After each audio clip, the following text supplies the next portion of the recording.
plan for temporary, as I just mentioned, or permanent data loss scenarios. Round back to the story about your wife. Yeah. Thanks for that. There you go. Just gonna get that. You're listening to the Help Me with HIPAA podcast, where HIPAA and humor collide to make learning fun. Your delightful hosts are Donna Grindle and David Sims.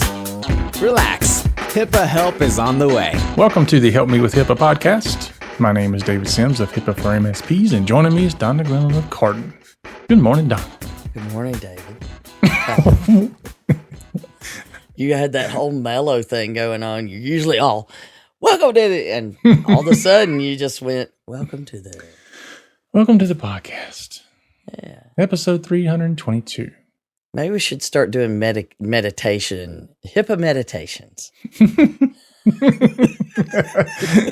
Yeah. Yeah. I don't understand how that would work, but typically when we're like, okay, the first step in HIPAA is to do a security risk analysis. People are already stressed out. I know. I was like, it's like, take a minute, take a deep breath. This is what you need to do to handle it. And then all of a sudden it'll be, you were dreaming because one of us is going to scream, oh my God, that's malware. Yeah. Well, being able to recognize when there's an incident like that has some value to it. Mm-hmm. I won't throw anybody under the bus. Not that they listen, but, some people don't realize when there's a security incident that happened. For example, somebody that I know, I get an email from yesterday, and there's another person that got the same email from them. And this other person I was talking to, I said, their inbox has been hacked. And their response was, no, it's not. It didn't come from them. The email came from somebody else. I'm like, I get that. But how do you think they got our email address? We're on his contact list. And they emailed us as him with his information, his address, his phone number, and all that. It's pretty obvious somebody has infiltrated his email address, his email account, and got, took all his contacts. And she was like, oh. But the first response was, oh, just delete it. It's just spam. No, it's not just spam. It's an indicator of compromise. That's right. An IOC. Mm-hmm. You need to do something about it. So what'd you do about it? I deleted it. Okay. There you go. Yeah. It's, it's somebody I hadn't talked to this person in a decade. So that also explains why you have so much digital dust out there that you can't assume anything. Yeah. Everywhere that your email lands, chances are somebody can scrape that information, because we all know, no matter how many times this is blown up in people's face, they use their inbox as a storage of files and data. Mm-hmm. Call out my wife on that one, because the local ISP, the internet provider, they give us email addresses for being a customer. She was storing pictures, videos, court documents, all kind of stuff. And she missed the notification that said, we're going to purge accounts that have not used our email in the past year. And she don't use the email anymore. What she would do is, when she would get an email that she needed to save, she would forward it to that address and used it for storage. Well, she logs in one day and there's nothing there. So she lost kid pictures. She lost pictures of dead family members. She lost court documentation. And that it's nowhere else. She had it stored nowhere else. Yes. So the backup 3-2-1 rule was something she did not know about. Apparently. Yeah, it's a great idea, but you need to have it in more than one place. Yeah. That could be like your tertiary place. Yeah. So, using your inbox. I mean, look, we all do it to some degree, but using your inbox of your email as your storage location, not a good idea. No, please don't do that. Yeah. So, and if you're using Google Workplace or whatever it's called this week, and Microsoft Drive, those places are for storage, but do realize these big companies don't back that data up for you. They back it up for them in case they have a massive, outage or something that happens. But if you accidentally delete it or it gets deleted in some other fashion, they're not going to recover that for you. Nope. You need to have that backed up. Trust me, I've tried. They are not going to recover that for you. We've always had our people ask, why do you have a backup of your Google Workspace or Google Suite or, Google for Work, whatever it was at any time, we've had it backed up, because, and I've had to use it before when it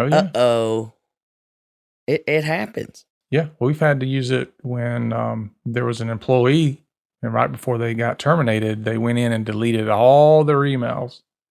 Permanently deleted all their emails. And because they knew it was coming. So fortunately, we had all that, being backed up. Had it not been backed up, they never would have recovered it. There would have been no way to get it. Yep. So it's always good that way. Mm-hmm. Yeah. So there's your tip for the day. Has nothing to do with what it kind of, I guess, could go in with what we plan on talking about. What do you think? We were going to talk about some readiness and response planning because, as we always love, somebody's giving us a guide to go by. Yeah. Well, we try to educate people free. We always say, don't like it, double your money back. But, which we have had people. Just so you know, we do appreciate all the things people wish we would add to our list of things to do. Just know you're not paying anything for this. So, we'll get around to it maybe. It really is mostly just, we have to give Krista appreciation and Boya appreciation. They do their parts and we appreciate that. But everything that goes into what we're talking about and how we handle it, it's just us. Mm-hmm. So someday we'll have a big production company. But until then, yeah. So when we respect things that we can get freely available, because we know our listeners like that freely available training, so they probably like the freely available stuff. And these guides that are there for you to use, and they have great information in them. It's again, we volunteer to help build this kind of stuff because we believe in it. This is adjacent to the stuff that we build, and it's very interesting. Mm-hmm. And they put out good stuff. I know. So we're going to educate people about ASPR TRACIE. Oh, who is she? She's your new best friend. I know. That is for certain. All right. So you want to explain who ASPR TRACIE is? We're going to go into this. We need to thank anybody else our donors. Yeah, donors. Yep. Thanks for donating. Obviously, if you like today's episode, we do want you to share it out. So I'm getting a lot of traction there. Thanks for that. Leave us a review. We haven't got any reviews in a while because we hadn't asked for them in a while. So do that. Please go leave us a review wherever you're listening. And we're on YouTube. So people know that somewhat, but we haven't mentioned that in a while either. So if you want to go see our crazy faces that we make as we're talking, because I don't edit any of the good stuff out on the YouTube part. Some of it gets edited out on the audio, not in the video. It's just totally random stuff. So yeah. So ASPR TRACIE. So ASPR ASPR stands for the Assistant Secretary for Preparedness and Response. Whew. Now, as if Assistant Secretary of what, David? HHS. Very good. I love that panic moment. Wait. You didn't have that down as something you were going to throw at me. No, I got to keep you on your toes. So thank goodness it says aspertracie.hhs.gov. and Tracie, TRACIE, because, acronyms. Yeah. This has got to be the longest one I know of, though. But this one is, Technical Resources Assistance Center and Information Exchange. So hats off to whoever gets paid all that money to create acronyms for programs. We need to know who the acronym people are. Yeah. So now you know who ASPR TRACIE is, or rather what ASPR TRACIE is. It's like a whole paragraph. The U.S. Department of Health and Human Services, Office of the Assistant Secretary for Preparedness and Response, has sponsored the ASPR Technical Resources Assistance Center and Information Exchange since 2015. So this has been out here a while. Yeah. And if you hadn't heard about it, don't, feel bad. A lot of people haven't. And we haven't really talked about it. But technically, when we go to get our stuff for 405D and HICCUP, it's under the ASPR TRACIE site right now. So that and they put out a new guide that came out this year in February, and how it got past me for us not to talk about it before. There's plenty of other stuff that there's a ransomware guide that's been put out. There's there's so many things that we haven't had time to talk about. Yeah, but the thing that gets me is that now more than ever, there are so many fantastic resources out there.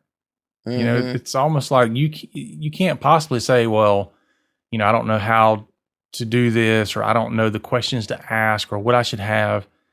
I mean, there are organizations spitting out stuff all the time. And this one, we're looking at a checklist. Checklist now. There's multiples. Checklist. We're talking hospital downtime operations, cyber incident response, hospital downtime preparedness, cyber incident system restoration. I mean, lessons learned from MedStar Health System outage. There's all kinds of, and it links you to all of these other resources that'll help. Yeah. I mean, just looking at the quick links in the chapters, it's even just reading that is like, oh, wow. They talk about cybersecurity exercises. How about this? Downtime principles. Yeah. You got to go to the downtime principles office. Yeah, but I like how they have it broken up. So there's, the preparedness and mitigation of things. And there's sections of response. And then there's sections of recovery. And so, what this starts sounding a little bit like some of the NIST stuff, right? Yeah. It does follow and recommend that you utilize NIST. It references HICCUP 405D. It references several NIST pieces. But this is a very comprehensive, when we say, what's your disaster recovery plan? We know what most people are thinking about. Yeah. Back up. I got to back up. It's in my inbox. She doesn't watch this, does she? She doesn't listen to this. Okay, yeah. I think I'm safe for now until somebody finds her on Facebook. Oh, wait, no. You should listen to episode 322. Your informant is going to tell her. Oh, I forgot about that. You're right. Yeah. You're absolutely right. He's going to tell her. Yep. You are right. I'm done. Yep. Jig is up. All right, so that's just funny because I know it's going to happen that Boyan's going to send that email. You should listen. Okay, so my credit card has got on file. Okay, so our readiness and response is all of the things that we've talked about for many, many times. It is important to have a plan. If you don't have a plan, you are failure to plan is planning to fail kind of thing. But whoever said it or how they said it, the big picture issue here is we cannot stress enough the importance of this. Mm-hmm. It's the number one thing that will save you parts of your body, financially. It'll protect your investments. It will save you resources. I mean, there's so many things. Mm-hmm. If you have a plan and you know what you're going to do, it is nowhere near as the potential for screw ups as there is without a plan. And this takes you through so many things where I'm like, oh, well, you just said, like, there's some things where you're like, oh, that downtime principles. There's actual downtime forms. Mm-hmm. Personnel adjustment. This was a fantastic guide. Yeah. And don't forget, if you don't have a plan for responding to things, it's not that you won't respond. You'll just be following somebody else's plan. And it may not be a plan you want to go down. What you want to do, but you'll be following somebody's plan. Yeah. So better have your own. Yeah, because that train is leaving the station. Yeah. Yeah. It's going down some track. You got to figure out it. Wow. Okay. So it begins with IT incident planning, cybersecurity readiness, and I love the points that it talks about right off the bat, that it is, you have to include understanding the threats and tactics used to target your vulnerabilities so that you can have a plan. If you can't understand what we're protecting against, we're just protecting. That's right. So when we say you need to know where your PHI is in order to protect it, that's what we're talking about. Mm-hmm. You have to do an analysis of all the things that could go wrong. If you don't know what those are, then you can't protect the things that you know where they are. Or as we used to say in the South, don't bring a knife to a gunfight. There you go. Yeah, you still say that, David. You probably said it last week. So you got to know the threat, and you have to bring the proper thing to handle the threat. Exactly. So the point it makes, to keep abreast of imminent threats, cybersecurity teams and relevant medical staff should monitor official announcements for timely information on threats relevant to healthcare sector information systems. So right off the bat, we're already saying this is not just an IT thing. Thank you. Thank you very much. So it is ensuring readiness. The healthcare facility information technology teams should incorporate basic IT preparedness principles into the planning protocol. Wow. But these are the principles that the whole thing is built on. And I thought, the minute I read this, I'm like, oh, we got to use this more and incorporate it into a lot of the things we do with our clients right away. And my team's like, crap, she hasn't even given it to us yet. Hopefully I will by the time you hear it. But the protocols, the principles rather, that they want you to include. So we'll alternate on this one because it's a good long list, but it's definitely going to explain all of the things that are in here and why it's so full, because it starts with understand historical, not hysterical, historical healthcare related attacks and the subsequent lessons learned. That's what we do on this podcast. Exactly. Because we always say, learn from other people. Don't learn from you, learn from other people. Don't learn it on the fly. So that is part one, is make sure you include that in your planning, is to understand what's happened to others. Do part two. Have an instant response plan and practice and update it regularly. Exactly. Now I know somebody's going to say, define regularly. So often enough that you actually know what it says. Yeah. There you go. Yeah. I tell you what, you practice it and update it as much as you want it to work. Yeah. But it actually goes into details about doing that. And it says, the whole organization should do this. The department should do this. And it continues breaking it down. So it does take you into these details in this guide. Implement cybersecurity digital infrastructure checklist into operational protocols. What? I know. So it's saying if you do these as you go, if you do the work as you go, it's not as overwhelming a task to deal with it when you need to on the back end. Mm-hmm. And they even give you the checklist. Yeah, there you go. There's that. All right. Next, what is it? Ensure enterprise and individual facilities, emergency managers, and IT teams plan. Here's a big word that never gets used in healthcare and IT. Collaboratively. Yes. It is not just an IT thing. Please, the power goes down or, if you don't have power, what happens to your ability to use the computers? Kind of goes out the window. Yeah, right away. And you got to think of a lot of things. I'll never forget the time that back in the day where you had the big computer room with the raised floor and you had all the equipment in there. And it had its own power, its own air conditioning, firewalls around it.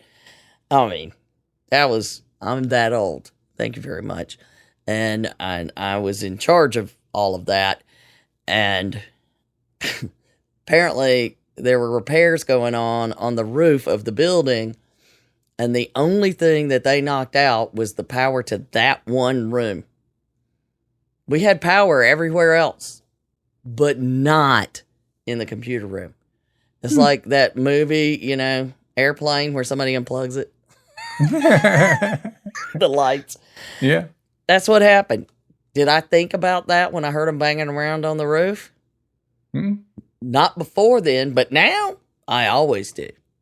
Because you learn from past lessons. That's right. But it involved the facilities. Right. I made sure that they started talking to us and sharing with IT what was going on when our admin people would get notification of maintenance going on in the building. Mm-hmm. Because we weren't working together. Yep. It's very common that people don't communicate with IT enough. Right. Now, I can turn it around and say the same things. Common IT doesn't talk to the other people enough either. I mean, it's a very big problem on both sides of the field, which, is something that you and I are doing our part. Well, I mean, we cover it extensively in the boot camp, even. Yes, we do. So that it takes both sides. Mm-hmm. And there is a reason that we keep bringing this up. If you are not working with everybody that has, the dog in the fight, as you say, then you're not prepared properly. You're not going to be. You're going to have everybody working against each other. So you've got to carry on and keep each other in the loop. Yeah. The problem I run into the most, and right now we're talking about planning. We're in the planning phase right now. Mm-hmm. What I see often is that IT gets called in during the response phase. Yeah, not the planning. You were right. I'm like, well, you're asking me to respond to something. What's the plan here? Because you didn't include me in it. Yeah. So if you outsource IT, you need to include them in your plan.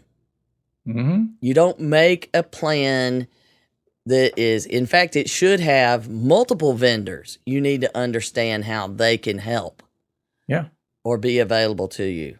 That's even if you're going to do anything within your infrastructure, you're going to bring in a new piece of equipment, then you should get IT involved in that. Don't have IT come in a year later and, how long has this copier been here? Oh, we bought that last year. Yeah. That's not what you do. No. There's all these pieces that talk to each other, and if they're talking to each other, great. But I need to know they're having those conversations. Mm-hmm. But I also need to have all the people in charge of all those pieces talking to each other as well. Yep. And it's a huge piece that is often overlooked. So bring in the right people, not just, hey, well, we'll call so-and-so. And IT providers, you don't get to say, well, we don't have to worry about an incident response plan because, we'll get to it when we get to it. Our clients will be fine. What are you going to do when all your clients are calling you at the same time? You better have a plan, because as your client, I'm going to be bearing down on you going, when you going to get to me? Mm-hmm. So, and David's like, let's don't talk about that. Shh. It makes me sick. It always makes me nervous, the thought of that. All right, next, implement cyber hygiene programs and employee education drills to prevent successful attacks. Saha. I'm so excited about being able to use that now. Never like, we'll get into that later. But this gets back to, again, it's the people. And our episode on scripts.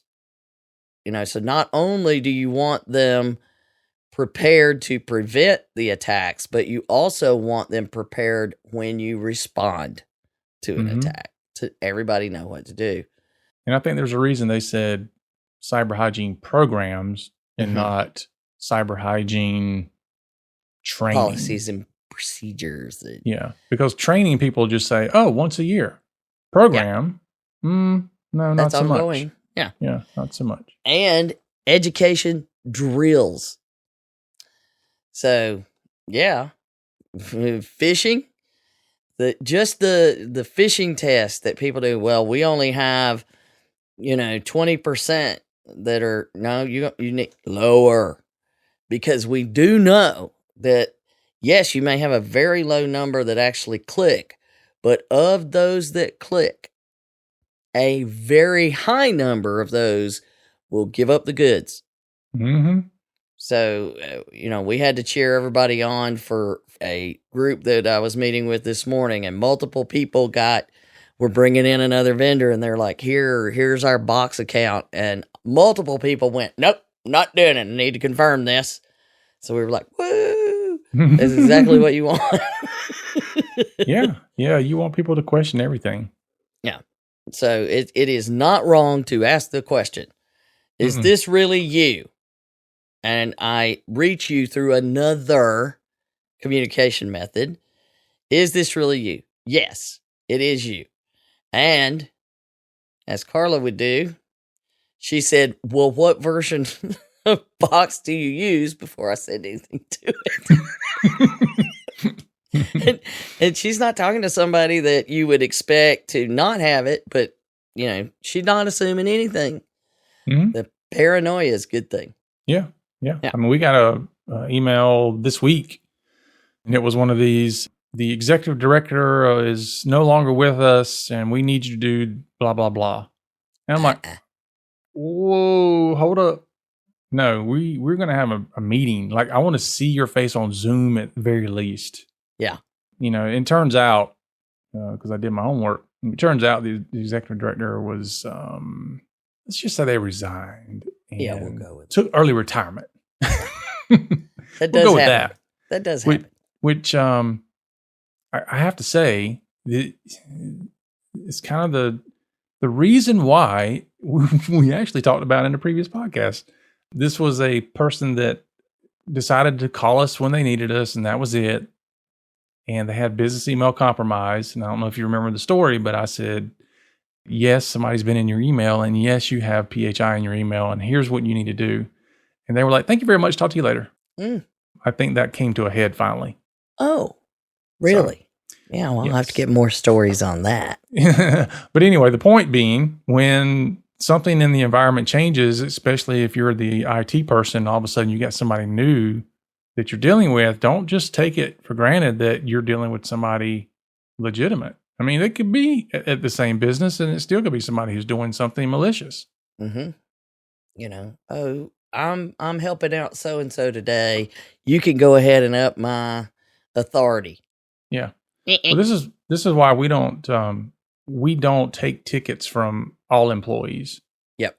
You know, we want to narrow that down to as few people that we have to deal with as possible, and they have to go through a process. So otherwise, you know, you got somebody who's got a couple hundred employees.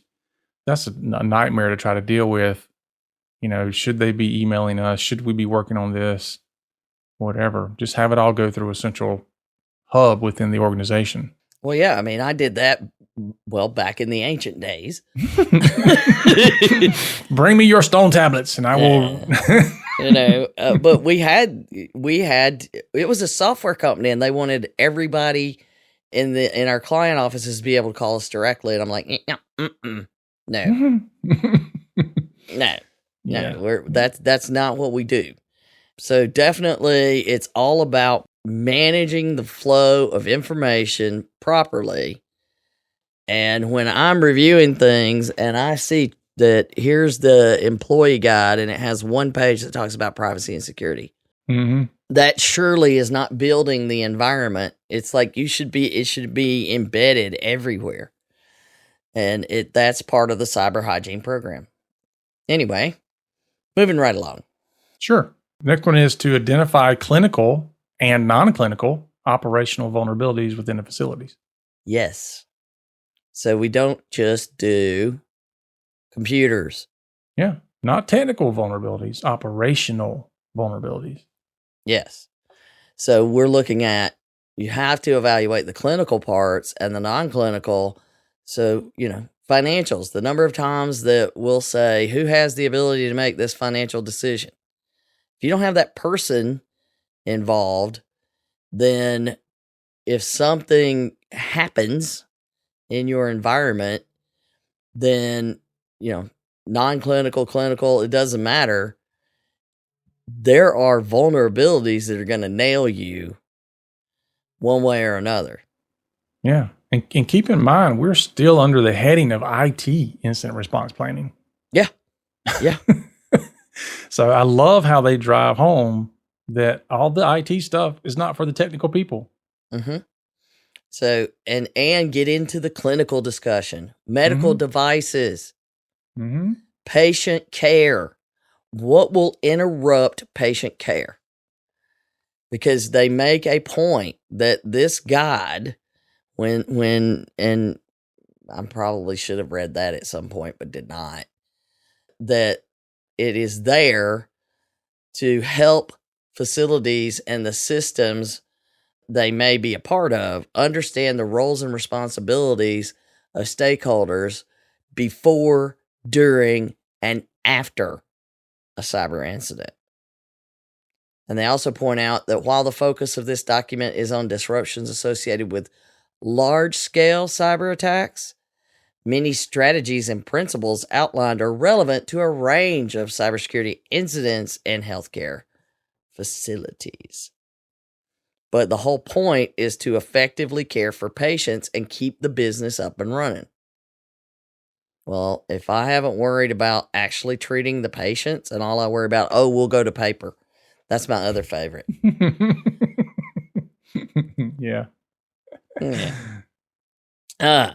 So the last piece of the principles. Now, these are the principles that should be included in your planning.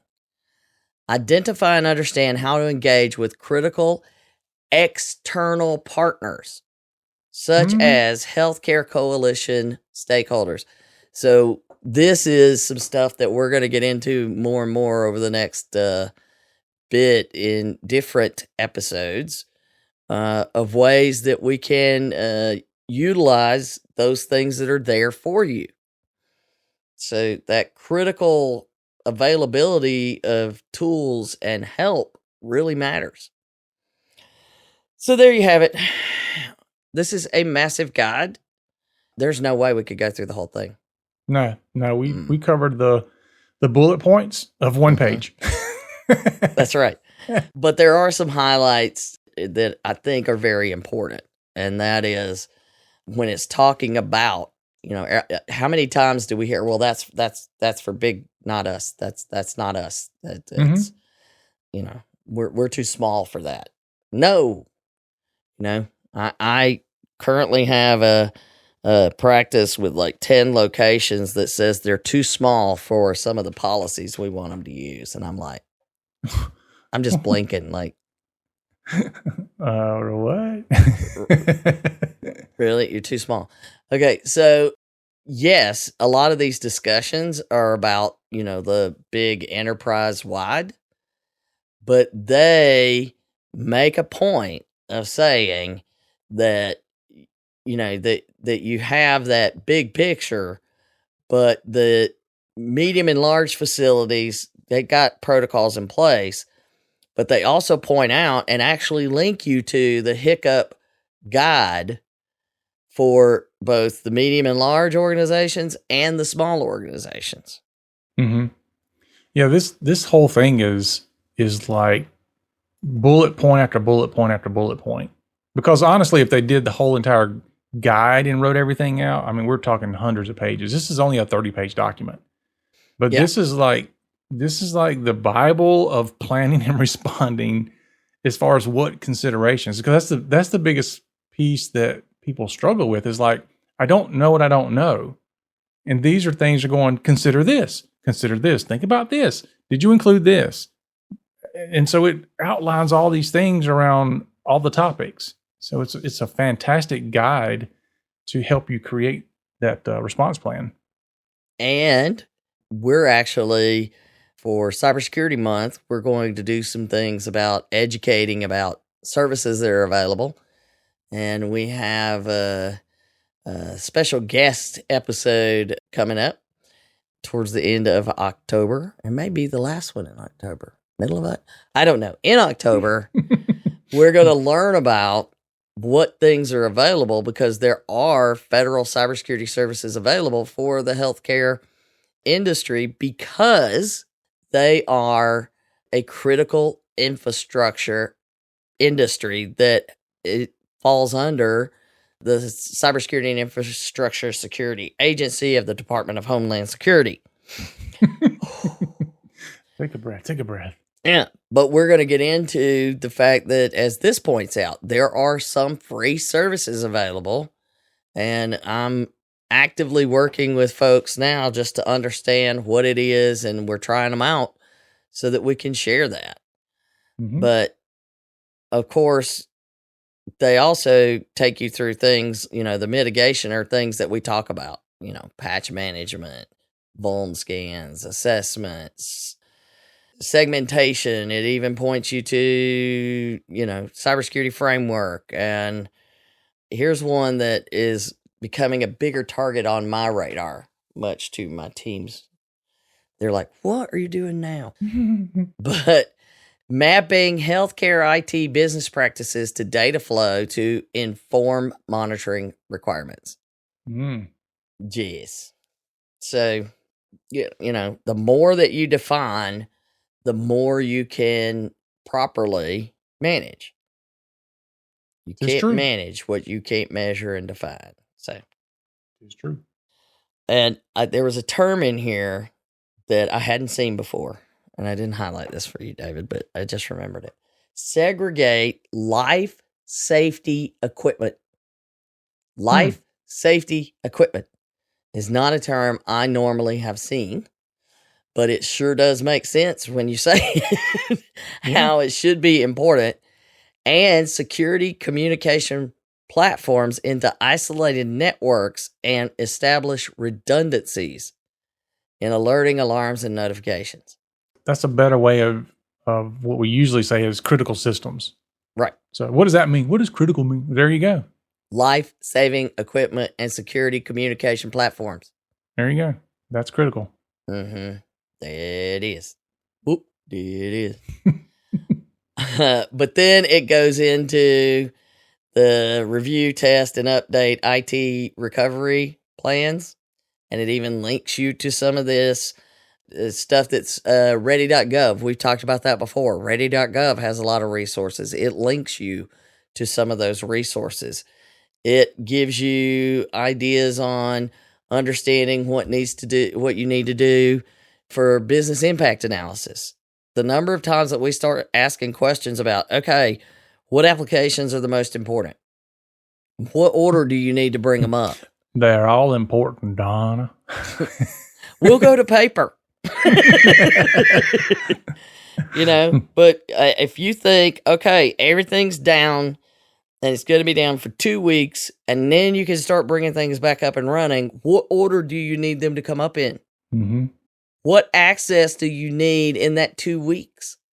Because then you really know.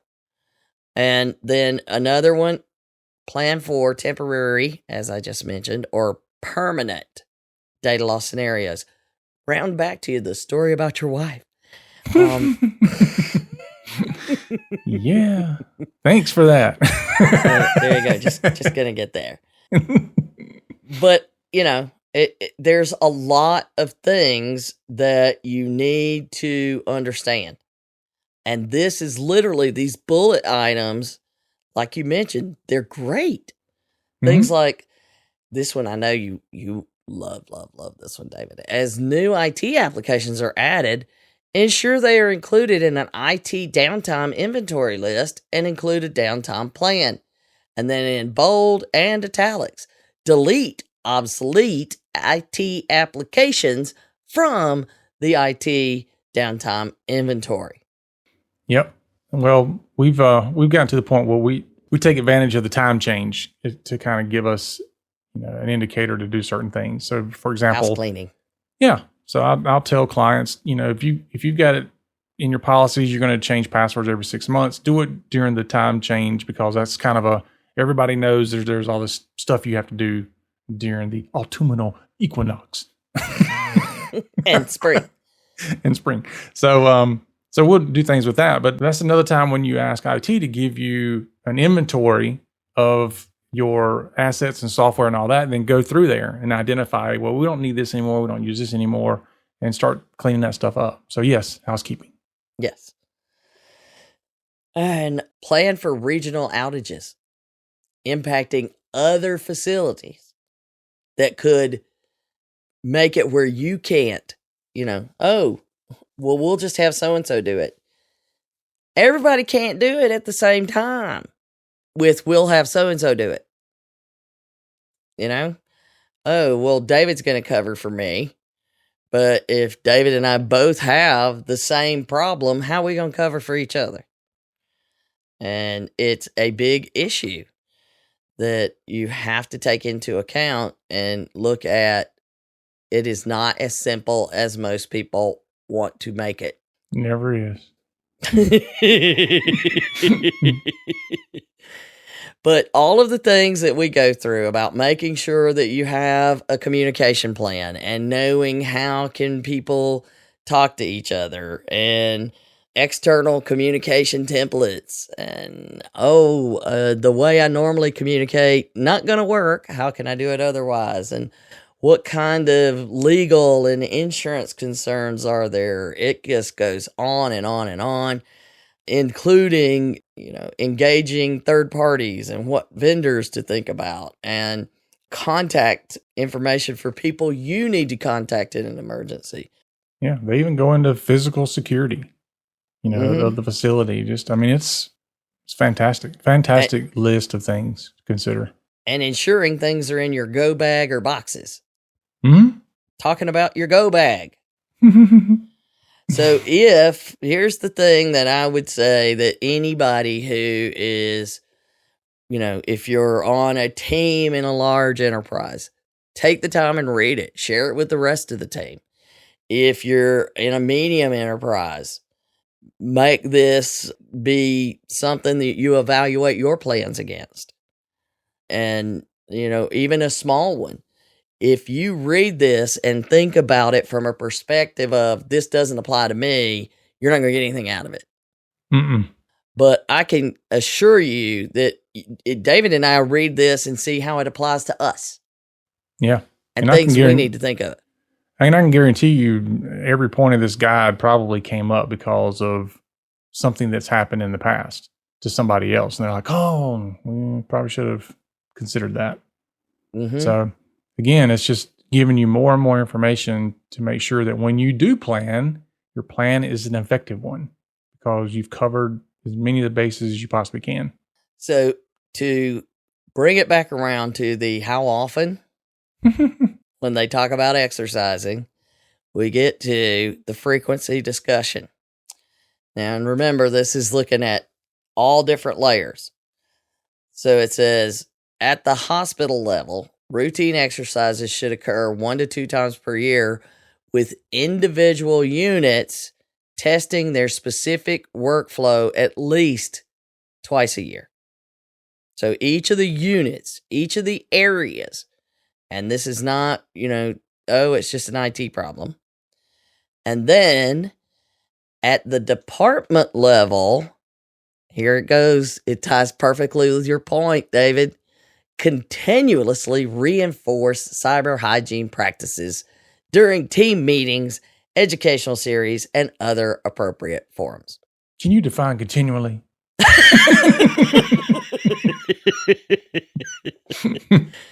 So that is reiterating that it needs to be part of all your discussions. Let me put it this way. It has to be part of the culture of the organization. There you go. That is exactly what people have said before. I wonder why and who. I know. It's building the culture. They used to call it culture of compliance, but I don't, no. Yeah, we started calling it the culture of cybersecurity and privacy. Privacy and security, yeah. Yeah. So, but anyway, the whole point of a culture is how do you change the culture of an organization? There's a culture there. Trust me, it's there. Yeah, no matter what. It's kind of like the plan thing. It's like, just because you don't have a plan doesn't mean there's not one. Just because you don't have a way to develop the culture you want doesn't mean there's not a culture. There's one there. Mm-hmm. And it might not be the one you want. Sometimes it's driven by leadership, but sometimes leadership's not driving it. It's being driven by the people that make the most noise. Mm-hmm. Or do the most work towards something, let's just say. So we cannot stress enough the value of everything that's in here, the forms and the checklist, and just the fact that it makes you think about what you have. Take the time. Of course, you can Google it, the Healthcare System Cybersecurity Readiness and Response, or you could just go to the website. Yeah, I was fixing to say, just go check out our show notes. Yeah. There will be a link there.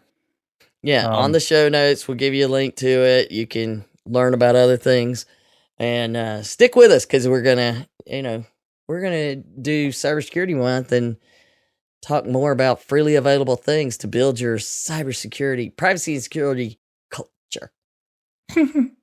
That's right.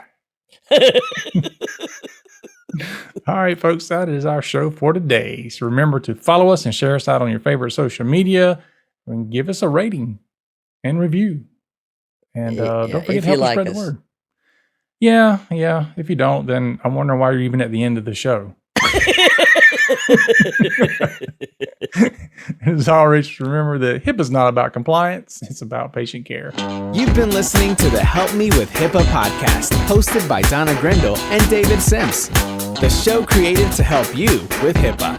For more information or to ask us a question, visit our website at helpmewithhipaa.com. Neither Donna Grindle or David Sims are attorneys, and they do not offer binding legal advice concerning regulatory compliance. The information in this podcast should not be relied upon or construed as legal advice in any way. Consult your attorney for legal advice concerning compliance with HIPAA regulations.